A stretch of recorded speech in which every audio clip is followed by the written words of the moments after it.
तो ये जो मेट्रो होगी जो मेरठ शहर में चलेगी, मेरठ साउथ से मोदीपुरम तक मोदीपुरम 22 किलोमीटर की दूरी है। बस। इसमें कितने स्टेशन हैं? 12 स्टेशन है इसमें, मेरठ साउथ से और यहाँ तक मोदीपुरम तक। और और सबसे अच्छा तो लाभ ये होगा शहरवासियों को कि किसी को मुजफ्फरनगर जाना है, अगर आसपास के खतौली जाना है, किसी को दौराला जाना है, तो अधिकतम दूरी मुजफ्फरनगर की यहाँ से होगी लगभग 30 किलोमीटर, अगर मैं सही हूँ तो बहुत ज़्यादा लाभ मिलेगा। और मुजफ्फरनगर वालों को भी, हालांकि डॉक्टर संजीव बालियान पूर्व सांसद कह चुके हैं कि इस रैपिड रेल को मुजफ्फरनगर तक ले जाना चाहिए, लेकिन अगर नहीं भी जाती है तो यहाँ से काफ़ी लाभ है। 30 किलोमीटर में आप मुजफ्फरनगर पहुँच जाएंगे, दिल्ली से आप 55 मिनट में यहाँ आ जाएंगे, तो मैं लगभग 1 घंटा 20 मिनट में आप सीधा मुजफ्फरनगर पहुँच जाएंगे दिल्ली से। नहीं, यूँ तो उत्तराखंड के लोगों को भी इसका लाभ मिलेगा। अगर देखें तो पार्किंग स्पेस अच्छा खासा है मोदीपुरम में। उत्तराखंड के लोग, हरिद्वार देहरादून से आने वाले लोग जिनको दिल्ली जाना है और वो इस रोड इस कनेक्टिविटी का लाभ उठाना चाहें तो वो भी इससे निकल सकते हैं। हालांकि अब तो दिल्ली देहरादून एक्सप्रेसवे बन गया है जिसमें समय बहुत सीमित होगा, लेकिन हरिद्वार तक के लोग मुझे लगता है ज़रूर इसका उपयोग करेंगे, तो काफ़ी रश रहने वाला है इसमें। हाँ, काफ़ी इसमें भीड़ होने वाली है। और मैं आपको बताऊं, पिछले 1 साल में शाम के समय जब मैं आता हूं दिल्ली से, और 5 बजे से 8 बजे तक इतना रश होने लगा है कि प्रीमियम कोच भी फुल हो जाता है। आपको सामान्य कोच में तो बैठने की बिल्कुल भी जगह नहीं मिल पाएगी, और प्रीमियम कोच तो पूरा फुल हो जाता है। यहाँ तक कि लोग काफ़ी संख्या में इसका उपयोग कर रहे हैं, और ख़ासकर महिलाओं के लिए ये एक सुरक्षा भी है कि वो आसानी से दिल्ली यूनिवर्सिटी में जो महिलाएँ आजकल पढ़ रही हैं, लड़कियाँ जो पढ़ रही हैं, वो आसानी से रैपिड रेल से सफ़र कर रही हैं और बिना किसी देरी के अपने घर पहुँच रही हैं। हाँ, निश्चित तौर पर ये एक अच्छी सुविधा है, चूँकि दीपक जी ने एक पत्रकार के तौर पर इसे कवर किया जब ये प्रोजेक्ट डिज़ाइन हो रहा था, ज़मीन पर उतर रहा था, और अब डेली पैसेंजर भी हैं इसके। और क्या क्या पॉजिटिव चीज़ें हैं, कुछ इसकी बताइएगा थोड़ा। क्या क्या फील किया आपने जब इसमें पहली बार सफ़र किया आपने? एक तो आपको समय की चिंता नहीं है कि मैं लेट पहुंचूंगा दफ्तर, इसमें बिल्कुल समय निश्चित है। पहले 15 मिनट में एक ट्रेन चलती थी, अब इन्होंने 10 मिनट कर दिया है। और मुझे आगे लगता है कि जैसे जैसे मोदीपुरम तक अब हो ही जाएगा 22 तारीख में, तो मुझे लगता है कि ड्यूरेशन घटकर 5 मिनट रह जाएगा। तो 5 मिनट में आपको हर स्टेशन पर रैपिड मिल जाएगी। इससे और भी आदमी का समय बचेगा। और यूँ कहें तो कि अब तो लोग कनॉट पैलेस शायद मुझे लगता है बर्थडे मनाने भी जाएंगे, और शादी समारोह भी मुझे लग रहा है दिल्ली में ही करेंगे। जो बड़े बड़े होटल्स में, अशोका होटल्स में, ये सब में शादी समारोह भी होंगे, और बर्थडे भी। यहाँ तक कि मैंने एक दिन तो बहुत ही अजीब वाकया देखा कि कुछ लोग तो केक भी ऑनलाइन अब दिल्ली से मंगा रहे हैं, और एक डिलीवरी वाला दिल्ली से केक लेकर मेरठ आ रहा था जो मेरठ साउथ पर उतरा।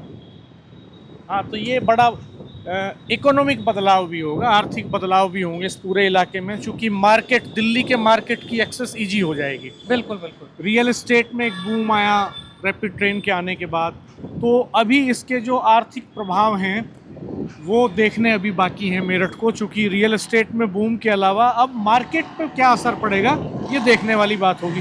हम आपको रैपिड ट्रेन के कुछ और स्टेशंस दिखाएंगे। मोदीपुरम के बाद हम दिखाएंगे आपको बेगमपुल का स्टेशन, बेगमपुल के बाद शताब्दी नगर, और फिर शॉपरिक्स मॉल के पास जो स्टेशन है वो दिखाएंगे। वो रनिंग में नहीं है अभी ये सारे स्टेशंस। ये कहीं अंडरग्राउंड है, कहीं एलिवेटेड है। यहाँ मोदीपुरम में एलिवेटेड है इसका ट्रैक, तो कितना हिस्सा कहाँ से कहाँ तक का ऐसा है जो एलिवेटेड है, कितना अंडरग्राउंड? मोदीपुरम से अगर हम यहाँ से चलने की बात करें तो मेरठ में गांधी बाग आता है, गांधी बाग के वो नीचे बिल्कुल अंडरग्राउंड हो जाएगी, और वो फिर बाहर निकलेगी। एक Begumpul station underground, Begumpul station underground है, और भैसाली स्टेशन अंडरग्राउंड है। फिर एक स्टेशन मेट्रो प्लाजा के पास है, वहाँ पर ब्रह्मपुरी जिसे कहते हैं, वो स्टेशन भी अंडरग्राउंड है। उसके आगे वो बाहर निकल जाएगी, और अमर उजाला के ऊपर चलती हुई दैनिक जागरण, ये सब बाहर स्टेशन है जिसका नाम शताब्दी नगर एलिवेटेड स्टेशन है सब। ये सब इसमें आपको जब आप बैठेंगे तो आपको और आनंद आने वाला है। चलिए, ये गेट नंबर 1 था मोदीपुरम स्टेशन का। आप देख रहे हैं मोदीपुरम स्टेशन यहाँ लिखा हुआ है। सामने पंडित ढाबा है जिसकी चाय बहुत मशहूर है। मैं आपको दिखाना चाहूँगा, एकदम स्टेशन के ठीक सामने पंडित ढाबा है, और ये शोभित यूनिवर्सिटी है पास में ही। आप देख सकते हैं पंडित ढाबा जिसकी चाय बहुत मशहूर है। NH 58 से गुजरने वाले लोग जो दिल्ली से देहरादून की तरफ जाते हैं, हरिद्वार जाते हैं, वो अक्सर यहाँ रुकते हैं। शोभित यूनिवर्सिटी सामने है, और मेरे लेफ़्ट साइड में इस तरफ इसके अपोजिट में एग्रीकल्चर यूनिवर्सिटी है। इस तरफ एग्रीकल्चर यूनिवर्सिटी है, आप यहाँ से स्ट्रक्चर दिखाई देंगे आपको कुछ कुछ। और गेट नंबर 2 भी दिखाते हैं, फिर हम आगे चलेंगे बेगमपुर। तो वाकई में शानदार है दीपक जी। सर बहुत इंफ्रास्ट्रक्चर के नाम पर अगर देखा जाए तो बहुत अलग तरह का ये इंफ्रास्ट्रक्चर डिज़ाइन किया गया है। आम लोगों को यही चाहिए कि आप कम समय में बहुत दूरी तक आप सफ़र तय कर सकें। और यहाँ तक कि आगे भी बात करेंगे कि आप मेरठ से आसानी से मथुरा भी जा सकते हैं। वो बताएंगे कि किस तरीके से आप मथुरा पहुँचेंगे। मात्र 2 से ढाई घंटे में आप मथुरा पहुँच जाएंगे वाया मेट्रो ही। अगर देखा जाए तो सिर्फ बस का सफ़र आपको सिर्फ 2 घंटे का रहेगा। यहाँ से आप सीधे रैपिड में बैठे और आप सीधे आनंद विहार उतर जाइए। आनंद विहार से मेट्रो ले लीजिए। मेट्रो लेकर आप मंडी हाउस उतरेंगे। मंडी हाउस से राजा नाहर सिंह वाली आप वायलेट लाइन पर मेट्रो ले लीजिए। राजा नाहर सिंह से सीधी बस जाती हैं जो आपको सीधे मथुरा और वृंदावन कृष्ण नगरी भी दिखा सकती हैं। यानी मथुरा भी नज़दीक हो रहा है। मथुरा भी बहुत नज़दीक हो रहा है इससे, यानी कि हरियाणा, राजस्थान आगे अगर भविष्य में देखेंगे तो हरियाणा, राजस्थान ये सब आपके बिल्कुल मेरठ के नज़दीक हो जाएंगे। ये देखिए, हम आपको दिखाना चाहेंगे मोदीपुरम स्टेशन है जहाँ पर हम खड़े हुए हैं इस वक्त। ये मेरठ का मोदीपुरम है।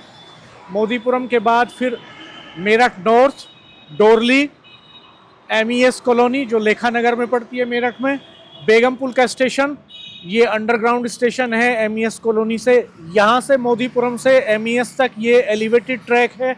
इसके बाद ये अंडरग्राउंड शुरू हो जाता है। बेगमपुल स्टेशन अंडरग्राउंड है। बेगमपुल के बाद भैसाली स्टेशन, मेरठ सेंट्रल, ब्रह्मपुरी, शताब्दी नगर। मेरठ सेंट्रल के बाद शायद ये दीपक जी ऊपर एलिवेटेड होना शुरू हो जाएगी। और फिर ब्रह्मपुरी स्टेशन, शताब्दी नगर, रिठानी, परतापुर, मेरठ साउथ, मोदी नगर नॉर्थ, मोदी नगर साउथ, मुरादनगर, दुहाई डिपो स्टेशन, दुहाई, गुलधर, गाजियाबाद, साहिबाबाद के बाद आनंद विहार और आनंद विहार के बाद न्यू अशोक नगर, सराय काले खां और जंगपुरा। ये स्टेशंस हैं कुल मिलाकर के। जो आप रेड कलर का ट्रैक देख रहे हैं ये दिल्ली मेरठ नमो भारत कॉरिडोर है, यानी रैपिड रेल का कॉरिडोर है। और जो ग्रीन कलर का आप ट्रैक देख रहे हैं जो मेरठ साउथ स्टेशन से मोदीपुरम तक है, ये मेरठ मेट्रो का ट्रैक है। ये 22 किलोमीटर का हिस्सा है। मेरठ शहर में जो मेरठ मेट्रो के स्टेशंस हैं वो मोदीपुरम डिपो से शुरू होंगे, दूसरा मोदीपुरम में होगा, तीसरा मेरठ नॉर्थ में होगा, चौथा डोरली में होगा, पांचवा MES में, छठा स्टेशन बेगमपुल पर है, सातवां भैसाली पर है, आठवां स्टेशन मेरठ सेंट्रल है, नवा ब्रह्मपुरी है, 10वां शताब्दी नगर, 11वां रिठानी, 12वां परतापुर और 13वां स्टेशन मेरठ साउथ है। 13 स्टेशंस यहाँ पर मेरठ मेट्रो के हैं। ये मेट्रो लाइन है जो आपको ब्लू कलर में दिखाई दे रही है। रेड कलर की जो लाइन है वो पूरी की पूरी रैपिड ट्रेन की है। तो रैपिड ट्रेन के स्टेशन बात करें दीपक जी तो मोदीपुरम स्टेशन, मोदीपुरम के बाद दूसरा बेगमपुल, बेगमपुल के बाद शताब्दी नगर और शताब्दी नगर के बाद मेरठ साउथ। यानी मेरठ शहर में इसके कुल मिलाकर के 4 स्टेशंस हैं।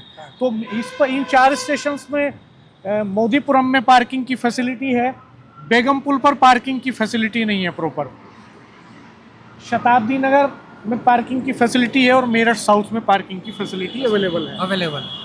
सर इस मानचित्र में भी बहुत अहम कई चीज़ें हैं जिसे हम बता सकते हैं। आप देखेंगे अगर कोई गाजियाबाद उतरना चाहता है और शादरा की तरफ जाना चाहता है तो सबसे बेस्ट है रेड लाइन जुड़ी हुई है। रेड लाइन जो है जो सीधी शादरा जाती है, तो आराम से आप 20 मिनट में शादरा गाजियाबाद पहुंच जाएंगे, फिर वहां से रेड लाइन लेके शादरा पहुंच जाएंगे। और ये सिर्फ कनेक्ट कर दिया है, सिर्फ एक ब्रिज लगा के ओवर ब्रिज बना दिया है, ऊपर ही ऊपर आप सीधा मेट्रो में पहुंच सकते हैं। उसके बाद आप आनंद विहार आ जाइए। आनंद विहार में सबसे बड़ी बात है ब्लू लाइन कनेक्टेड है और आपकी पिंक लाइन कनेक्टेड है, तो दोनों आप आराम से जा सकते हैं। यही ब्लू लाइन है जो राजीव चौक जाती है, जो देश का दिल कहा जाता है कनॉट प्लेस, तो आप कनॉट प्लेस तो आराम से पहुंच सकते हैं आप आसानी से, बहुत ही 1 घंटे के अंदर। सबसे बेस्ट है जंगपुरा। जंगपुरा भी आगे जुड़ने जा रहा है। जंगपुरा भी बहुत मेन है क्योंकि जंगपुरा के पास ही मथुरा रोड है। आप अपनी गाड़ी यहाँ पर पार्क कीजिए और सीधा मथुरा चले जाइए। मथुरा के भी हमारे पास 2 ऑप्शन होने जा रहे हैं। हाँ, तो ये हमने पूरा रूट मैप, सिस्टम मैप है इसका। ये हम यहाँ इस लोकेशन पर खड़े हैं। इसके बाद मोदीपुरम का डिपो स्टेशन है। डिपो 2 बने इस ट्रैक पर, एक दुहाई में बना है और एक मोदीपुरम में बना है। तो वाकई में स्टेशन बहुत खूबसूरत है। और अब ये जो हाईवे है इस पे भी लगभग 400 करोड़ रुपए सैंक्शन हुए हैं अभी हाल ही में। बिल्कुल। इसी हफ्ते जो NH58 है इसके लिए गडकरी जी ने अभी प्रेस रिलीज जारी की थी कि 400 करोड़ इसको स्ट्रेंथन करने के लिए मेरठ से मुजफ्फरनगर के बीच में सैंक्शन हुए हैं। बिल्कुल सर, ये हम कह सकते हैं, अगर परिवहन विषय पर अगर ध्यान दें तो ये सर TOD का एक उदाहरण है सर, ट्रांजिट ओरिएंटेड डेवलपमेंट का। और सबसे आपने मैप में भी देखा होगा कि ट्रांजिट ओरिएंटेड डेवलपमेंट को अपनाया गया है। मतलब सब बस अड्डे, अगर आनंद विहार पर देखेंगे आप तो आपको मेरठ आने के लिए बस अड्डा मौजूद है।